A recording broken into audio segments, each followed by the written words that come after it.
Right now, Pittsburgh's best sports show is about to begin. Call us or tweet us. We got things to talk about on the Ireland Contracting Nightly Sports Call.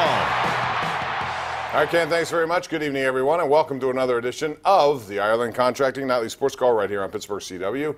Bob Pompeani and Ron Cook. You can tweet us tonight at KDPomp, at Ron Cook PG. And we have a lot to get into. The Pirates currently trying to close out a game in which they had a 4-run lead, blew it, another 4-run lead, blew it, a 4-run lead which has been cut in half, and there still is one more Dodger at bat to go. So they hadn't scored a run since Saturday, get 11 tonight, and it still may not be enough. We'll see how it goes here. Ron Cook of the Post-Gazette and 93.7 The Fan, I want to get your take on where the Pirates are. They're in jeopardy coming into this game, drawing one game under 500. Now, if they win, they're one over 500, but still. They're playing on the North Shore, Bob. I believe that's where they are tonight.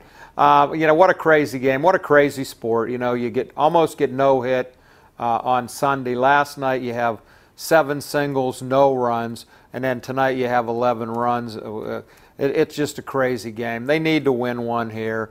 Vasquez came in the 8th to get a 4-out save. Got the first one. Now he's got to go through the 9th yet. Polanco had a big pinch hit double tonight, I think, drove in 2. Sean Rodriguez actually got a hit and drove in a run. So there were some good things going on over there. Trevor Williams, another bad start, which is disheartening. But hopefully they can get the win today.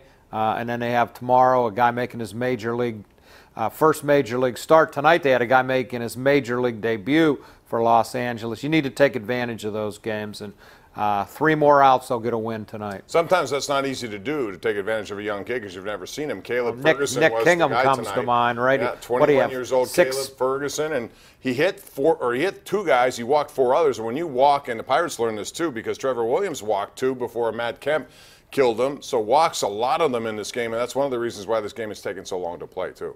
But we'll see what they do tomorrow, and then they have the Cubs, then they have Arizona, so it doesn't get any easier.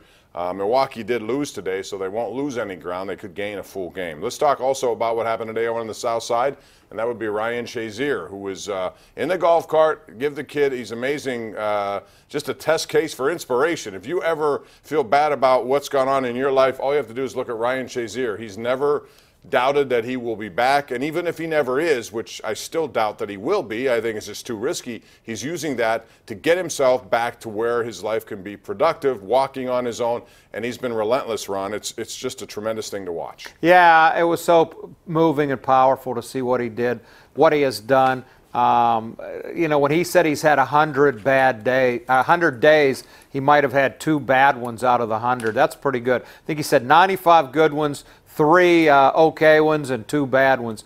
To go through 100 days like that with what he has been through, I thought to see him stride across that room. When he came out at the draft, he had the 2 braces and his fiance helping him.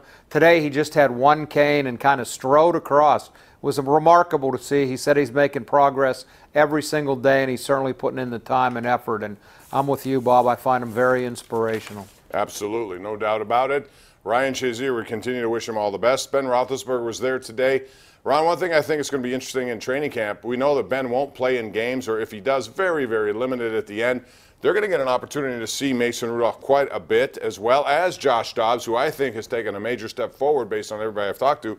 Be an interesting competition in those 4. They're not going to keep 4. No, I mean, you hope somebody doesn't get hurt.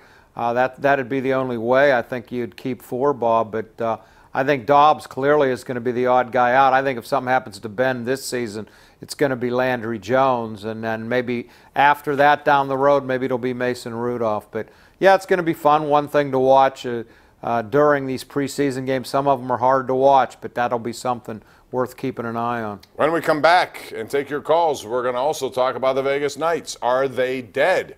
I don't think they are yet. There's still some hockey left to be played. We'll talk about that. And also later in the show, we're going to feature our Ruth's Chris sizzling shot with a high five to some local golfers who made a hole-in-one. The sizzling shot is brought to you by Ruth's Chris Steakhouse, 6 PPG Place downtown, home of the sizzling steak done right. That's coming up a little later. And we have someone who made a hole-in-one on a very hard hole. That's next. We'll take your calls when we come back right here live on Pittsburgh CW.